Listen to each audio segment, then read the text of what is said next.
নমস্কার, আমি ঝুনু সরকার।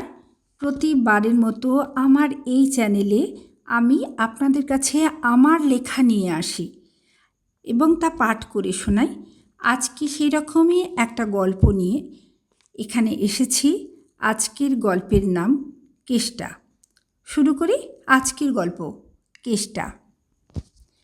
সন্ধ্যা হলো কেষ্টার মেয়ে, বয়স ওই 15-16।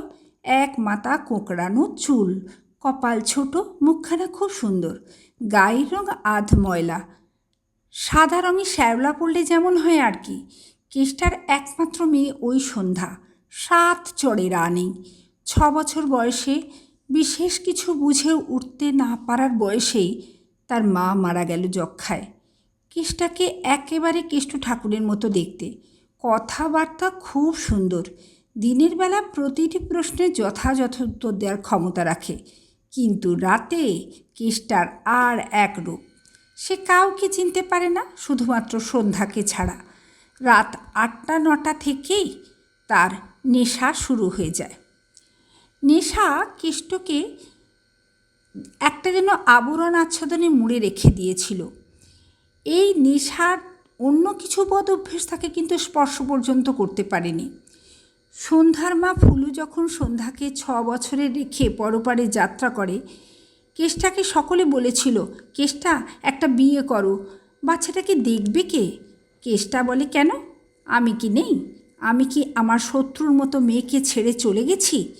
ফুলু মারা যাওয়ার পর থেকে সন্ধ্যা জানে কেষ্টার শত্রু হলো তার মা।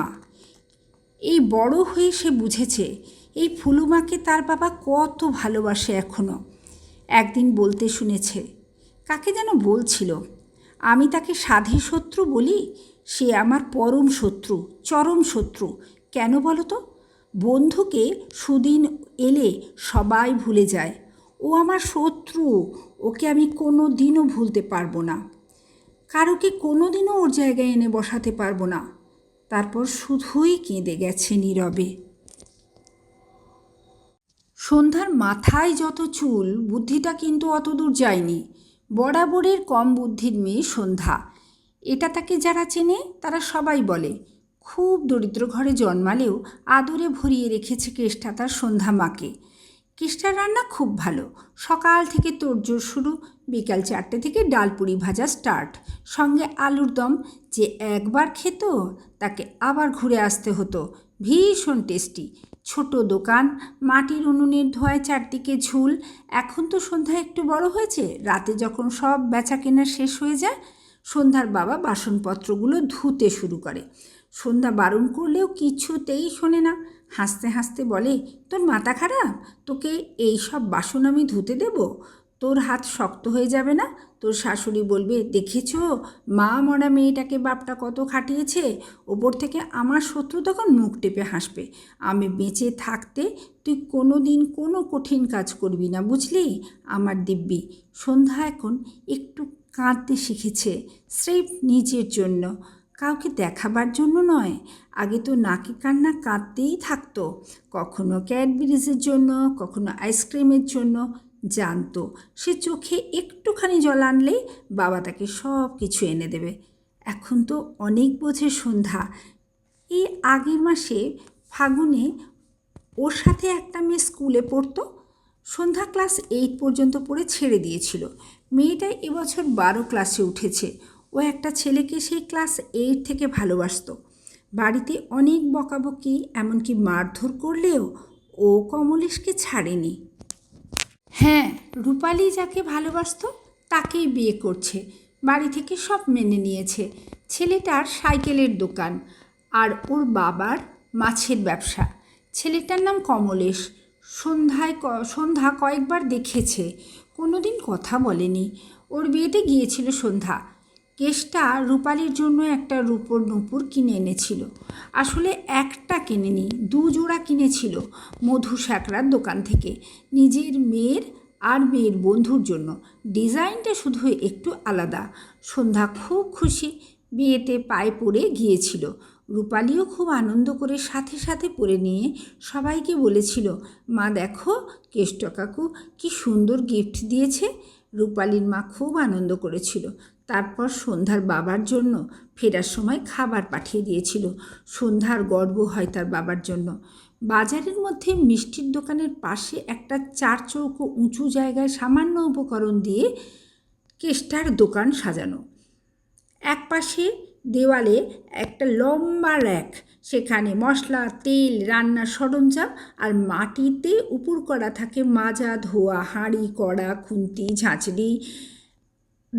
ডান দিকে আছে দুটো পাতা উনুন, খুব যত্ন করে মাটি দিয়ে নিকোনো। খুব কম সামগ্রী, কিন্তু সবগুলোই পরিষ্কার পরিচ্ছন্ন। একেবারে সকালে দোকান খোলে না কেষ্টা। সকাল বলতে খুব সকালে কোনো দিনও ও তার ঘুমই তো ভাঙে না। এই 8টা সাড়ে 8টায় উঠে এসে চায়ের দোকানে যায়। চা খেতে খেতে গল্পগুজব করে সকলের সাথে। সকলে মানে তখন এই 8টা সাড়ে 8টায় যারা চায়ের দোকানে থাকে তাদের সাথে। এরপর বাজার করে বাড়ি যায় আর মিষ্টির দোকান থেকে 2টো মিষ্টি আর 2টো সিঙ্গারা নিয়ে বাড়ি ফেরে।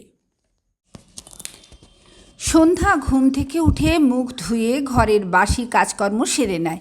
একটা ঘরে বাপ বেটির সংসার, ঘরের সামনে একটা রান্নার জায়গা।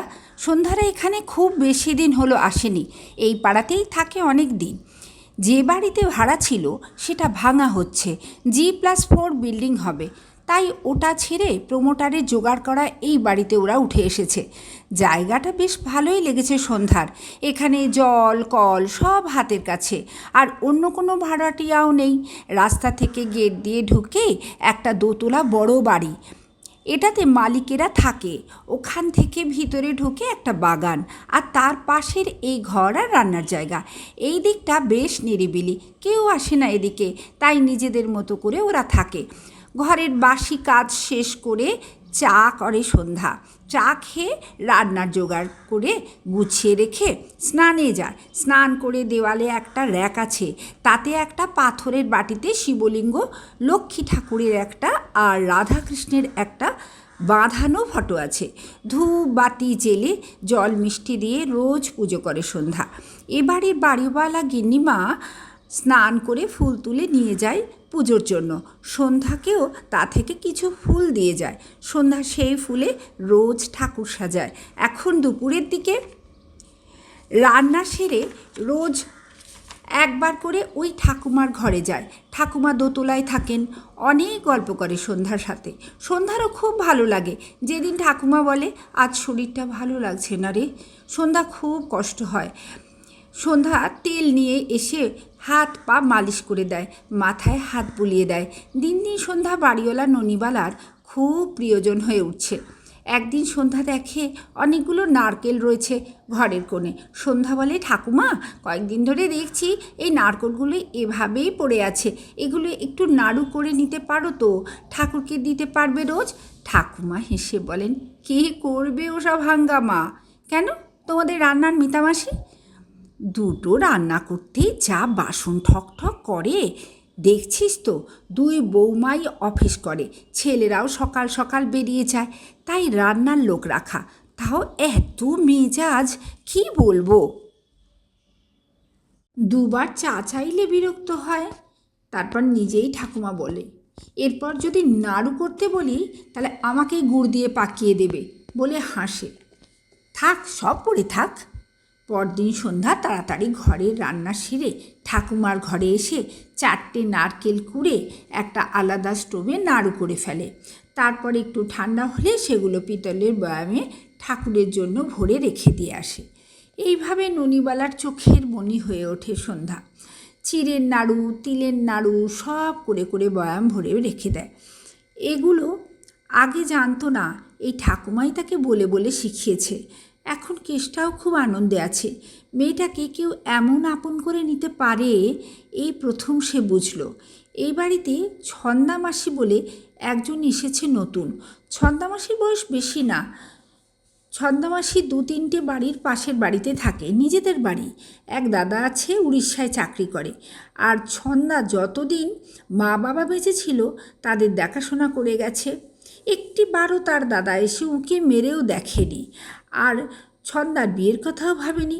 ছন্দা নিজেও এ ব্যাপারে তেমন কিছু ভাবেনি কখনো। ছন্দার বাবা মা মারা যাবার পরে ছন্দা একেবারে অসহায় হয়ে পড়ে। একদিন এই ঠাকুমার বাড়িতে এসে খুব কান্নাকাটি করছিল। এই হালেই ঘটনাটা ঘটেছে, তাই সবটাই দেখেছে সন্ধ্যা। এখন বাড়ির সব কাজের ভার নিয়েছে এই ছন্দা, আর সন্ধ্যার সাথে ছন্দা মাসির খুব মিলমিশ হয়েছে। ননিবালাও দেখেছে, ওরা দুজনে যেন বাড়িটাকে আলোয় ভরিয়ে তুলেছে। বছরে দুবার গ্রামে যেতে হয় ননিবালাকে। গ্রামে বেশ কিছু জমি জমা এখনও আছে, তার দেখভাল করার জন্য একজন নায়েবও আছে। তবুও ননিবালার ইট কাঠ কংক্রিটের শহর থেকে একটু মুক্তি পেতে ইচ্ছে করে মাঝে মাঝে।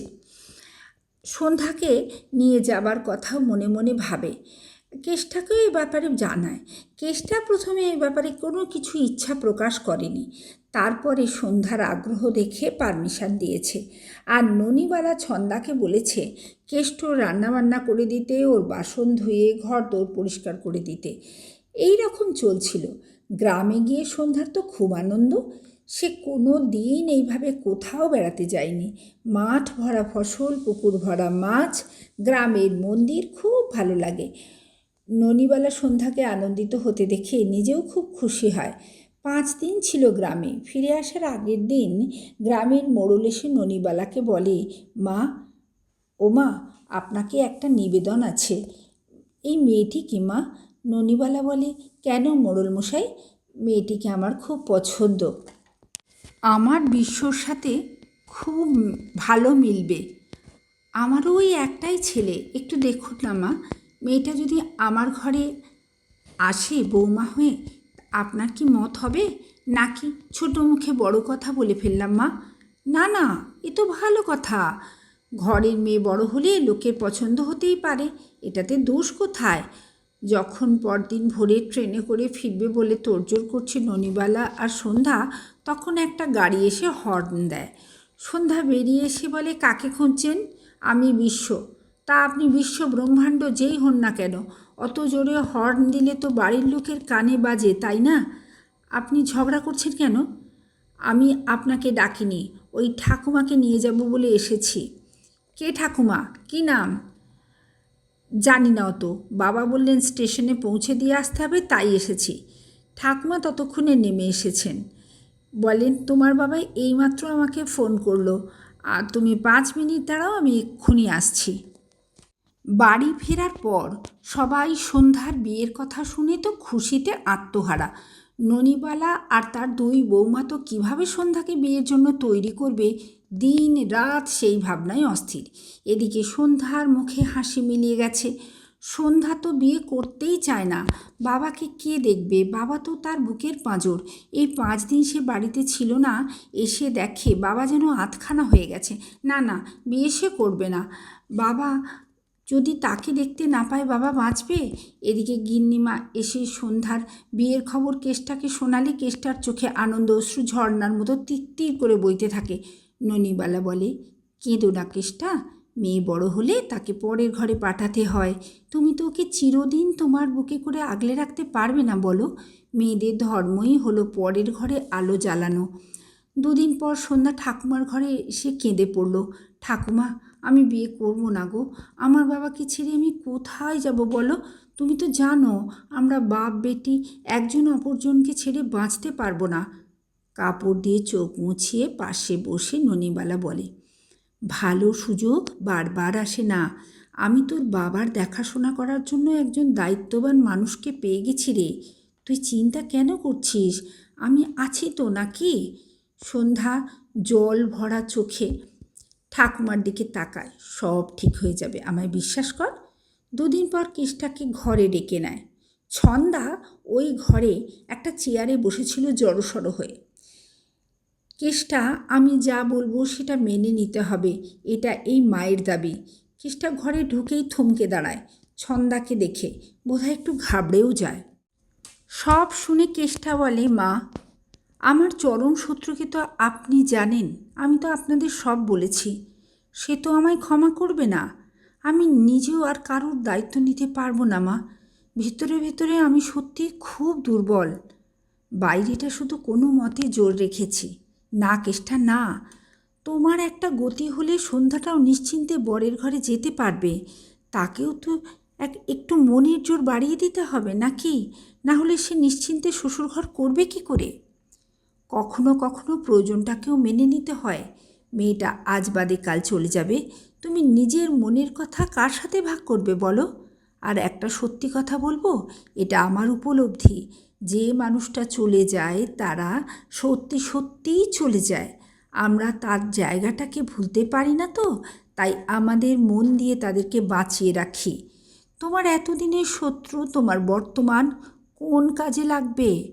না, মেয়েটাকে খুশি মনে সংসার করতে দাও, সব ঠিক হয়ে যাবে ধীরে ধীরে। ছন্দা এক মাথা সিঁদুরে সজ্জিত হয়ে সন্ধ্যার মায়ের অধিকার নিয়ে সন্ধ্যাকে শ্বশুর বাড়ি পাঠায়। সবাইকে চোখের জলে ভাসিয়ে নিজেও চোখের জলে ভাসতে ভাসতে সুখের আশায় চলে যায় শ্বশুর বাড়ি। আজকে আমার গল্প কেসটা এখানেই শেষ হলো। কেমন লাগলো অবশ্যই কমেন্ট করবেন, আর যদি ভালো লাগে তাহলে সাবস্ক্রাইব করে পাশে থাকবেন। এ ধরনের লেখা বা এর থেকে ভালো লেখার চেষ্টা আমি সবসময় করব, যাতে এর পরের গল্প আরও আপনাদের মনোরঞ্জন করতে পারে।